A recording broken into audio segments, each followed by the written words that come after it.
묵상 기도를 드리겠습니다.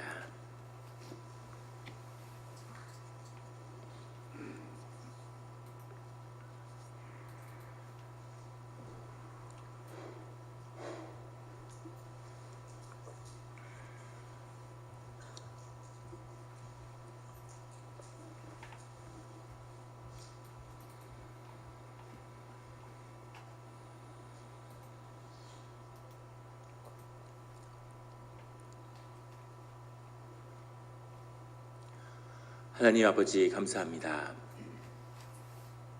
주의 음성을 듣고저 이 사순절의 때 주의 성전 앞에 저희가 모였습니다.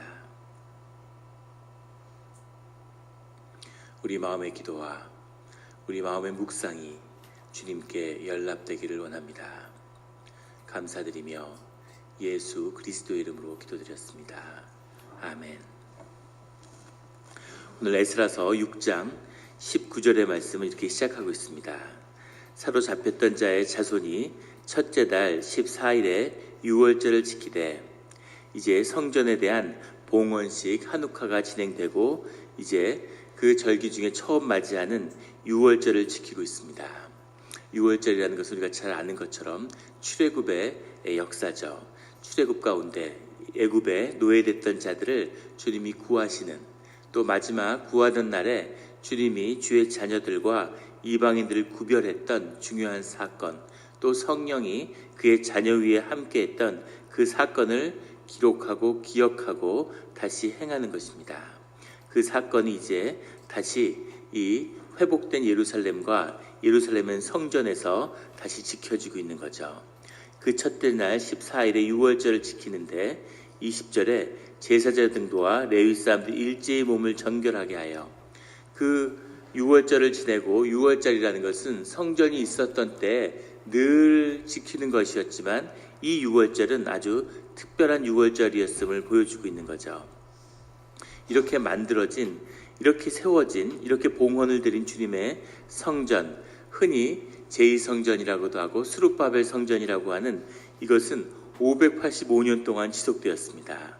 이때 516년, 주전 516년에 세워져서 주후 70년에 로마에 의해서 멸망당하기까지 585년간 지속됐는데, 솔로몬 성전이 주전 959년에 만들어져서 586년까지 373년이 지속된 것에 비하면 정말 스룹바벨 성전이 이렇게 힘든 시기에 어렵게 우여곡절 끝에 지어졌지만, 하지만 주 안에서 더 오랜 시간 하나님을 섬기고 하나님이 머무르는 성전으로 우리와 함께할 수 있었다는 것이죠. 이 의미는 이 성전이 주님이 지키시고 주님이 함께하는 은혜의 산물이고 오직 주의 은혜의 산물이라는 것을 우리로 기억하게 합니다.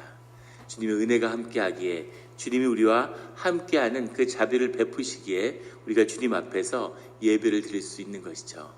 그리고 이때 주님의 은혜가 함께하고 있는 것입니다. 이 은혜를 놓치지 않는, 늘 우리가 무엇을 해서도 아니고 우리가 무엇을 갖춰서도 아니고 오직 주의 은혜일 뿐이라는 것을 기억하는 우리 성도님과 우리 영락교회가 되기를 예수 그리스도 이름으로 축원합니다.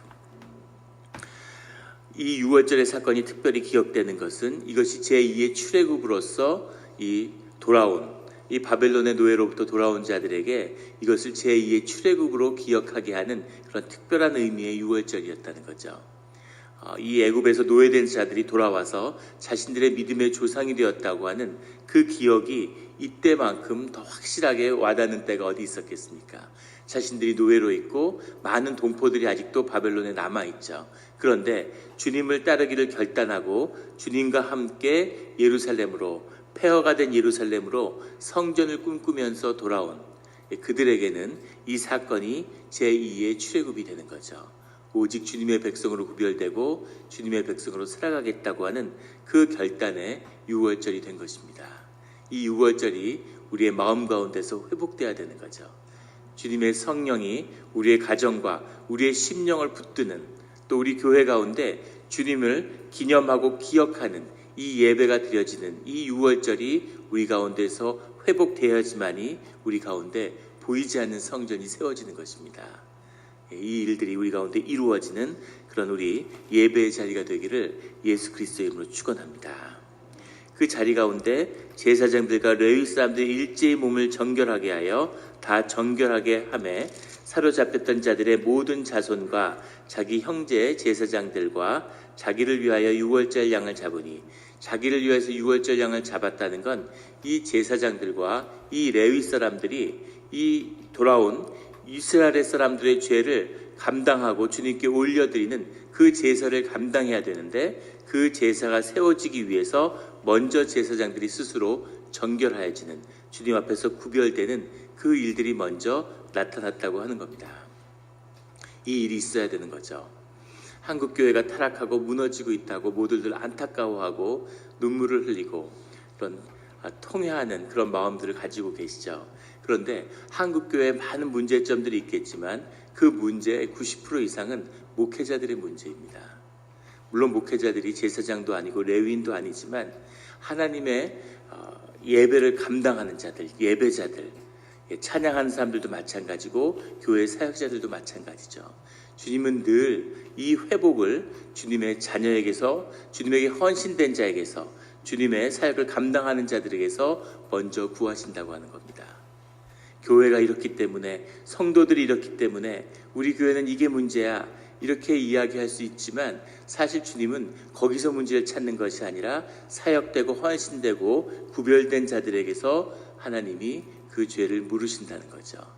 늘 기도하는 자들, 중보하는 자들, 하나님의 일을 감당하는 자들이 그 책임을 감당하고 걸머져야 되는 거죠.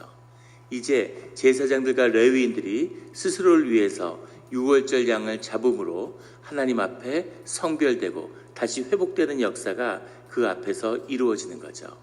이런 특별한 유월절의 제사는 히스기야 왕 때에 있었고 또 요시야 왕 때에 있었습니다. 그때 성전이 회복된 것이죠. 성전이 회복되고 진정한 유월절이, 진정한 하나님을 기억하고 회복되는 그 유월절이 있을 때 이 이스라엘이 주 안에서 거듭나고 속량되는 것입니다. 그 일들이 우리 가운데 있어야 하는 것이죠. 그래서 유월절의 본질은 성전을 회복하는 것에 있는 것이라는 것을 단순히 기억하고 단순히 하나님이 우리와 함께 하셨다는 것을 다시 기억하고 회복하는 것이 아니라 우리 가운데 하나님의 성령의 역사가, 하나님 우리 가운데 함께 하시는 역사가 예배 가운데, 제사 가운데 함께 한다는 그 성전이, 보이지 않는 성전이 회복되어야 한다는 것임을 말씀하고 있습니다. 21절에 사로잡혔다가 돌아온 이스라엘 자손과 자기 땅에 사는 이방 사람의 더러운 곳으로부터 스스로를 구별한 모든 이스라엘 사람들에게, 이방 사람의 더러운 것으로부터 스스로를 구별한 모든 이스라엘 사람이 누굴까? 이방 사람의 더러운 것이라고 하는 것은 더럽다고 하는 것, 이 더러운 것으로부터 우리를 구별한다는 얘기의 대부분은 민수기와 신명기에 나오죠. 율법에 관한 것입니다. 그리고 일부는 에스라에서에도 많이 나옵니다. 근데 이 더러운 것의 핵심에는 우상 숭배와 음행이 들어있어요. 그런데 그 우상 숭배와 음행은 하나로 결합되어 있는 겁니다. 성전에서 드리는, 성전에서 하는 그 음행, 그것이 핵심인 거죠. 이것이 지금 주전 500년대 때에도 이 말씀이 전해지고 있는데 고린도 전서에 가도 바울도 똑같은 말씀을 권면하고 있습니다. 고린도 교회 안에서도 이 음행을 끊지 못하는 거죠. 우상 숭배와 음행이라는 것이 동전의 양면이고 하나로 결합되어 있다는 겁니다. 이것은 사실은 사도 바울이 사역한 곳으로부터 2000년이 지난 오늘날 우리에게도 마찬가지죠. 세계에 정말 헤아릴 수 없는 수많은 인터넷의 콘텐츠들이 있죠. 상상할 수 없는, 우리가 구글에서 검색할 수 있는 인터넷 콘텐츠는 전체 인터넷 콘텐츠의 10%도 되지 않는다고 해요. 그만큼 어마어마한 양의 그런 콘텐츠들이 인터넷에 있는데 그 중에 절반 정도가 음란물이라고 합니다. 상상할 수 없는 일이죠. 그런 것처럼 항상 이 우상 숭배와 음란의 문제는 우리 가운데 도전으로 남아있는 겁니다. 주님이 그곳으로부터 우리 자신을 스스로 구별하라고 말씀하시는 거죠. 그것으로부터 구별되고 그것으로부터 성별된 자들이 주님의 마음을 받는다고 말씀하고 계시는 겁니다. 그런데 이것을 끊지 못하는 거죠. 왜 이것을 끊지 못할까요? 왜 이것을 끊지 못했을까? 이것이 우리에게 늘 주어지는 도전인 거죠. 이 스스로를 구별한 모든 이스라엘 사람들, 도대체 모든 이 이스라엘 사람들, 이방 사람의 더러운 곳으로부터 스스로를 구별한 모든 이스라엘 사람들이 누구냐 하는 것도 많은 논란이 되고 있습니다.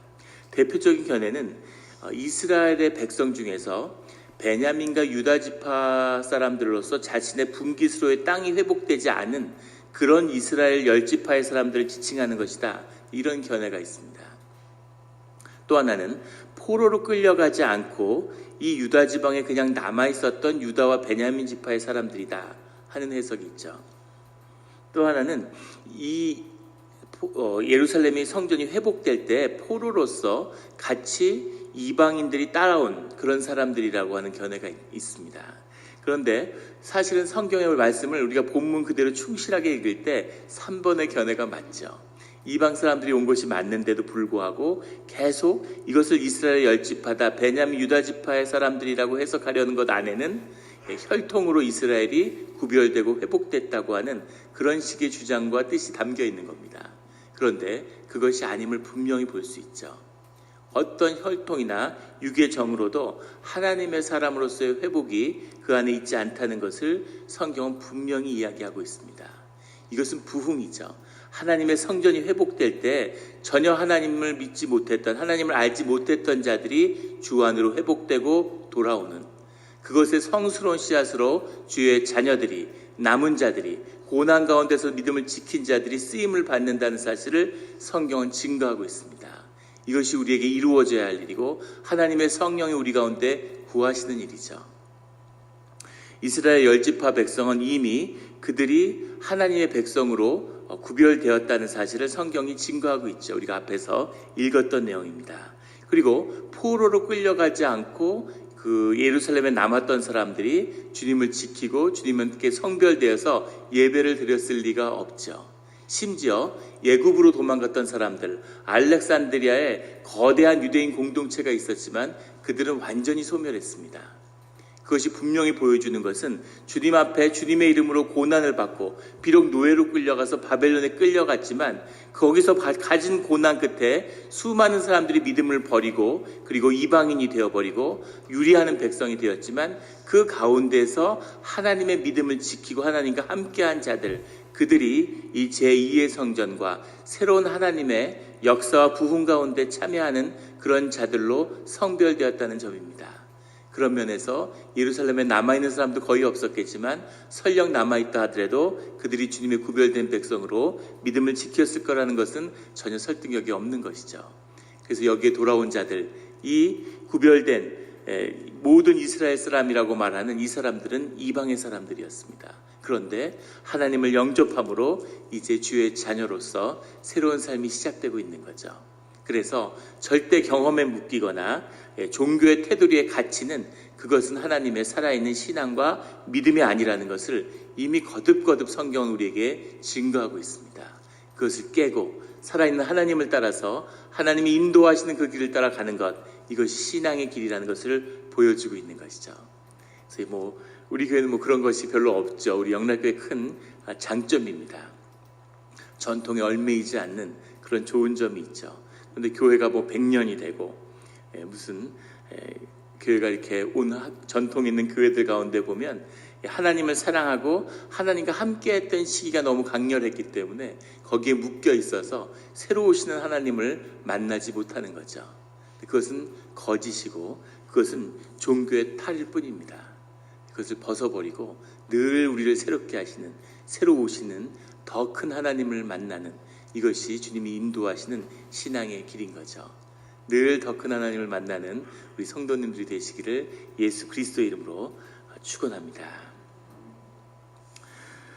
22절에 즐거움으로 이래 동안 무교조를 지켰으니 15일부터 21일까지죠. 14일에 유월절을 하루를 지킨 다음에 그 다음에 일주일 동안 이제 이래 동안이라고 되어 있는데 일주일 동안 무교조를 지켜서 그 출애굽할 때 누룩을 넣지 않는 떡, 이 무교병을 먹는 것으로 주님을 기억하는 무교조를 지키는 것입니다. 그런데 여기에는 특별히 즐거움으로라는 말이 들어있습니다. 그 6월절에 이 무교절을 지키는 이때가 사람들에게 뭐라 말할 수 없는 이 예루살렘에 돌아온 자들에게 큰 기쁨이 있었다는 거죠. 이는 여호와께서 그들을 즐겁게 하시고 하나님이 즐겁게 하셨기 때문에 무교절을 먹는 그때에 큰 즐거움이 있어서 그 즐거움이 성경에 기록된 것입니다. 이것이 성령의 비밀이고 우리 심령의 비밀이죠. 처음에 교회 다닐 때 우리 구역 모임이 있었는데 교회 나가서 제가 맞이했던 첫 번째 새해 신년 예배를 드리고 구역장님이 구역원들을 이제 집으로 초대해서 같이 떡국을 먹자고 새벽에 그렇게 초청을 받은 겁니다. 한 20여 년 전 일이죠. 그래서 구역장님 집에 갔는데 떡국을 먹고 나니까 구역장님이 이 윷을 갖고 나오시더니 윷을 놀자고 그러시는 거예요. 근데 다들 무슨 윷놀이를 해 이런 느낌이고 저도 그랬습니다. 집에 가지 무슨 윷놀이를 하나 이런 느낌이 들었어요. 윷도 별로 안 해봤고 별로 재밌을 것 같지도 않고 그런데 다들 약간 불편한 기색이 있지만 구역장님이 준비하고 말도 준비하고 판도 준비했는데 정성을 봐서 그래도 한두 판은 해야 되겠다 이런 마음으로 다들 이렇게 둘러 앉아서 구역원들이 윷놀이를 시작한 거죠. 윷놀이를 14시간을 했습니다. 아침에 새벽에 아침 먹고 시작했는데 저녁 11시까지 했어요. 점심 먹고 저녁 먹고 그래서 웃음소리가 끊이지 않고 그 후유증이 얼마나 강렬했는지 그 구역장님의 아이들이 몇 년이 지나도 사람만 오면은 유판을 들고 나온대요. 근데 이해할 수 없는 건 지금도 그게 뭐 그렇게 즐거웠을까 하는 거죠. 윷이 즐겁습니까? 뭘 하면 그렇게 즐거울까요? 그런데 말할 수 없는 즐거움과 기쁨이 정말 평생 웃은 것보다 더 많은 웃음을 웃었던 것 같아요. 그런 기억들이 우리 교회 가운데 있습니다. 우리 한국에 섬겼던 교회 가운데도 권사님들이 그런 고백을 하세요. 교회가 그 어려웠던 시절, 그 6.25 때 6.25를 거치고 돌아와서 다시 예배를 드리는데 그 예배당을 지키기 위해서 피난을 가지 않고 매일 6.25 때 종을 쳤던 그런 분들이 그 중심에 있는 거죠. 그런데 정말 배고프고 어렵고 힘든 시기였는데 모여서 같이 찬송을 하고 그런데 기쁨이 있었다는 겁니다. 왜 기뻤는지는 알지 모르겠지만 하루 종일 찬송을 하고 같이 교회에서 음식을 하는데 뭔가 알 수 없는 기쁨 때문에 계속 웃음이 났다고. 근데 별일도 아닌데 무슨 사춘기의 여고생들도 아니고 누가 무슨 말만 하면 까르르 계속 웃음이 터지고 끊임없이 즐거움이 함께했다는 거죠. 그것이 교회고 그것이 성령이 붙드는 우리 심령의 참된 모습입니다. 즐거워할 이유가 있어서 즐거워할 무언가가 있어서가 아니라 우리의 심령이 우리의 생명 자체 우리의 본질이 기쁨인 거죠. 평화인 거죠. 성령 가운데 우리의 심령이 회복되고 우리의 영이 연합하면 우리가 한 몸을 이루면 그 본질이 회복될 때에는 우리 가운데 이 알 수 없는 기쁨이 성령의 기쁨이 우리의 본질인 이 생명의 기쁨이 우리를 사로잡는 겁니다. 이것이 교회의 반석이죠. 이것이 교회에 흘러야 하는 우리의 심령의 모습입니다. 이것이 회복되어야 교회인 거죠. 이 6월절을 통해서 주님의 보이지 않는 성전이 회복된 예루살렘 가운데 주님의 기쁨이 함께하고 있는 겁니다. 집이 없고 지붕이 아직 올려지지 않고 예루살렘에 무너진 성벽에 깃대서 그 집을 지어서 살고 있는 분명히 오늘날의 노숙자보다도 더 비참한 삶을 살았을 겁니다. 그럼에도 불구하고 이들 가운데 심령의 회복이 있고 기쁨이 있고 소망이 있고 믿음 가운데 주의 이름으로 이미 이루어진 일들을 그 마음 가운데서 보기 때문에 감사함이 넘치는 거죠. 이것이 주님 가운데 회복된 이 예루살렘과 이 성전의 6월절과 무교절을 지키는 백성들의 모습이었음을 성경은 증거하고 있습니다. 그런 기쁨에 사로잡히는 우리 영락교회가 되기를 예수 그리스도 이름으로 축원합니다. 또 아수르의 왕의 마음을 그들에게 돌려 이스라엘 하나님이신 하나님의 성전 건축하는 손을 힘있게 하도록 하셨음이었더라. 아수르 왕이라고 했는데 다리오 왕은 페르시아 왕이죠. 그런데 왜 페르시아 왕을 아수르 왕이라고 했을까? 아수르 왕이라는 것은 영적인 표현이죠. 느헤미야 9장에 보면 하나님이 아수르의 왕을 들어서 주의 자녀들을 징계하셨다, 이런 말씀이 나옵니다. 그런데 사실은 바벨론이 예루살렘을 무너뜨렸죠. 그런데 왜 아수르 왕이라고 했을까? 아수르 왕과 바벨론 왕과 페르시아 왕과 다 같이 이방의 왕들이지만 이 아수르의 때로부터 주님이 들어 쓰시는 세상의 권세를 상징하는 표현이 이 아수르의 왕이라는 겁니다. 이곳에도 주님을 대적하고 주님의 일을 거스르는 것 같지만 사실은 주님의 일을 이루어가고 주님과 함께 협력하는 그런 모습이 이 안에 들어있는 거죠. 그리고 세상이 주님께 대적하는 듯 보이지만 주님의 큰 뜻을 이루어가는데 쓰임받는 작은 한 부분이라는 것을 보여주고 있습니다. 그래서 우리를 연단하고 우리 가운데 고난처럼 다가오지만 사실은 주 뜻 안에서 모든 것이 협력해서 선을 이루는 그 뜻이 주님의 인도하신 가운데 있다는 것을 보여주는 거죠. 그래서 아수르가 이 페르시아와 이 바벨론이 이 고난과 모든 어려움의 역경의 중심에 있는 것 같지만 이것을 우리가 주님과의 관계가 회복됐을 때 주님이 이 힘을 이용해서 오히려 하나님의 성전이 세워지는, 페르시아의 세금으로 오히려 하나님의 성전을 돕는 일들이 이루어나는 이 일들을 이루신 분이 주님이셨다는 거죠. 그래서 우리는 우리의 경험 가운데, 우리의 지각 가운데, 우리의 무슨 지혜 가운데, 지식 가운데 세상을 판단하는 것이 아니라 오직 주님과의 관계를 회복하고 주님 안에서 뜻을 구함으로 주님이 어떻게 그 일을 이루시는지를 보는 거죠. 카메 시내에 성당이 있는데 그 성당이 아주 오래된 성당이, 큰 성당이 있습니다. 그런데 거기에 주차장이 있고 그 성당이 있는데 그 공사를 아주 오랫동안 대대적으로 했어요. 그래서 몇 년을 하다가 그걸 완공시켰는데 뭐 수천만 달러가 들었다는 이야기를 들었습니다.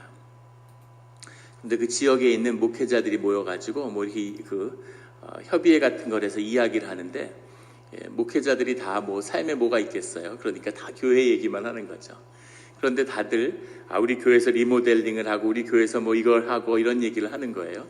그리고 사람들이 부러워하기도 하고 또 자랑하는 마음도 안에 있겠죠.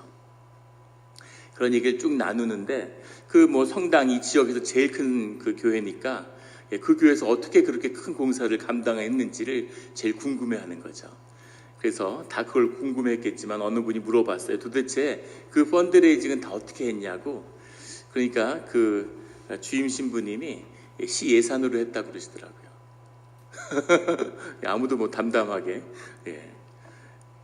기도하는 자들의 모습은 이래야 되는 거죠.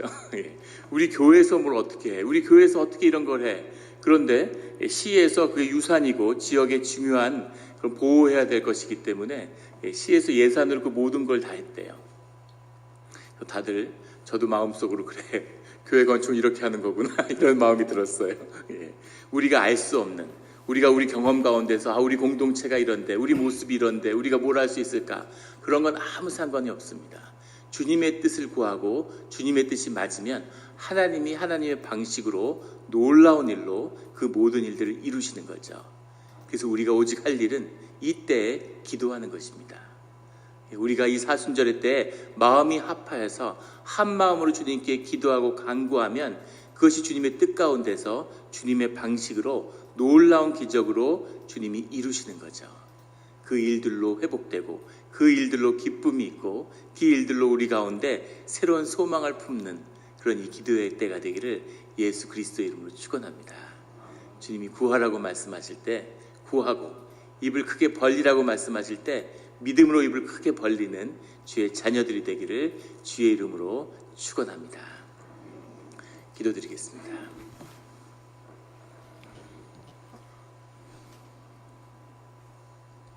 하나님 아버지 감사합니다. 만유를 창조하시고 그 만유 가운데 역사하시는 주님이 우리 아버지신데 우리가 아버지를 믿는다고 하면서 우리가 기도의 자리에 나오면서도 우리의 삶에 묶이고 우리의 경험에 묶이고 내가 미칠 수 있는 내 범위 안에서는 주인 행세를 하려고 하고 내 삶에서는, 내 자녀의 삶에서는, 내 가정에서는 하나님 자리에 앉아서 하나님 노릇하려고 했음을 주님 깨닫게 하여 주시니 감사합니다. 주님 용서하여 주시옵소서. 모든 것이 주의 것이오니 모든 것이 주의 은혜이오니 오직 주의 은혜로 주님께 주님의 뜻을 구하는 그런 주의 자녀가 되게 하여 주시옵소서. 내 것이 아무것도 없사오니 내 권리가 내 삶 가운데 아무것도 없사오니 주여 아버지 주님의 뜻을 우리의 삶 가운데 주장하여 주시옵소서. 주의 때이오니 주의 때를 지나는 우리의 이 심령과 삶의 자리를 보혈로 덮어주시고 십자가가 새로워짐으로 십자가의 역사가 보이지 않는 성전이 세워지는 이때가 되게 하여 주시옵소서. 그것이 시작이며 그것이 모든 것의 중심이며 그것이 하나님을 만나는 길임을, 우리의 만 가지 삶의 문제를 해결하는 유일한 길임을 우리가 삶을 통해 회복됨으로 우리가 영적인 유월절을 다시 한번 이 영락교에서 올리게 되므로 주님을 다시 영접하는 그런 우리 삶의 자리, 기도의 자리, 예배의 자리가 되기를 소원합니다. 감사드리며 예수 그리스도 이름으로 기도드렸습니다.